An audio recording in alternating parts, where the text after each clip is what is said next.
Namaste. I'm Alkanandama, Ayurvedic doctor and principal of Alandi Ayurveda Gurukula, a unique apprenticeship style school in Boulder, Colorado, offering 2 and 4 year programs. Do come check us out. You can come for lunch and a free sample class. Come check us out. So I'm going back to something I was doing a couple of years ago, talking about wonderful weeds, because a special herbal ally of mine has popped up in our garden. I've always loved plantain. I loved it so much that as a girl, as a teenager, I wrote a poem, a whole poem about a little plantain that I found on my walk home from school along the Ipswich bypass.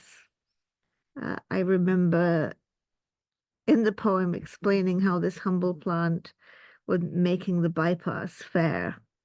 Such a humble yet beautiful plant, and it has popped up in our clover patch.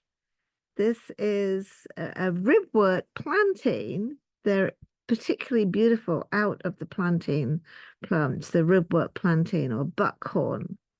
There's also broadleaf plantain growing in a thoroughly trodden path area and flourishing the way plantain does.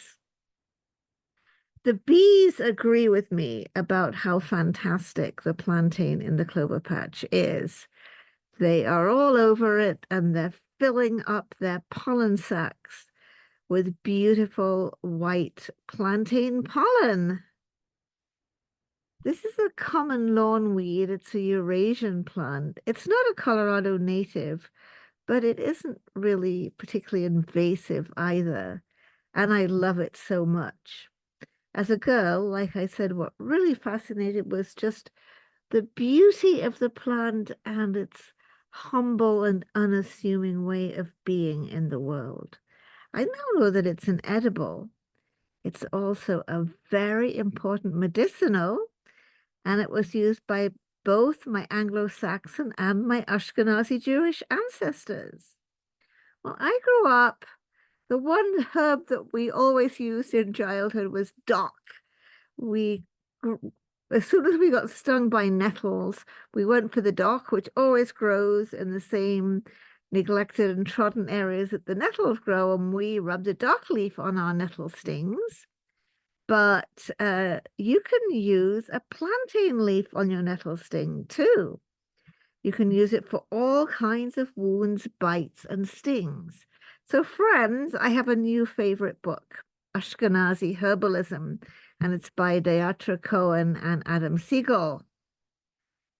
Absolutely fascinating book. So, according to this book, my ancestors in Galicia, used plantain infusion for menorrhagia and for postpartum bleeding.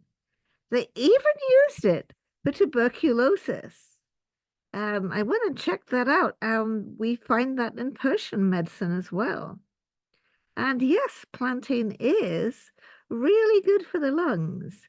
We can use it as an infusion for asthma, for sinusitis, for upper respiratory tract infections.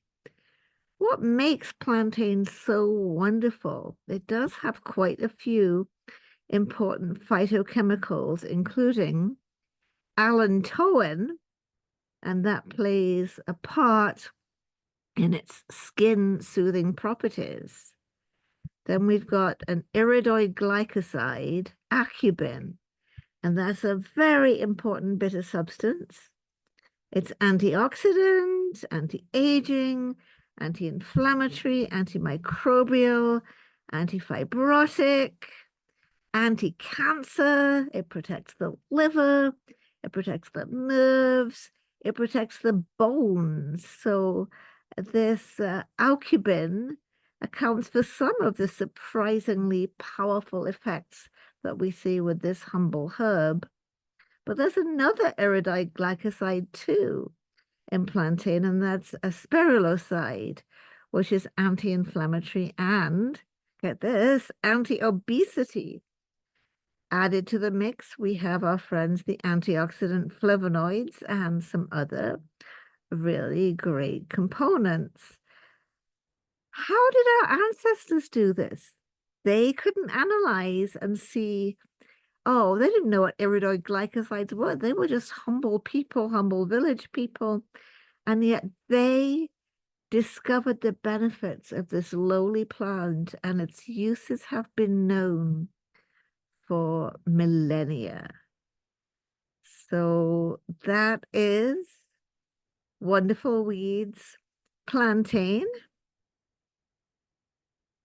Hope you liked this. If you did like it, click the like button. Tell your friends about the channel. And don't forget to listen to the podcast. Namaste.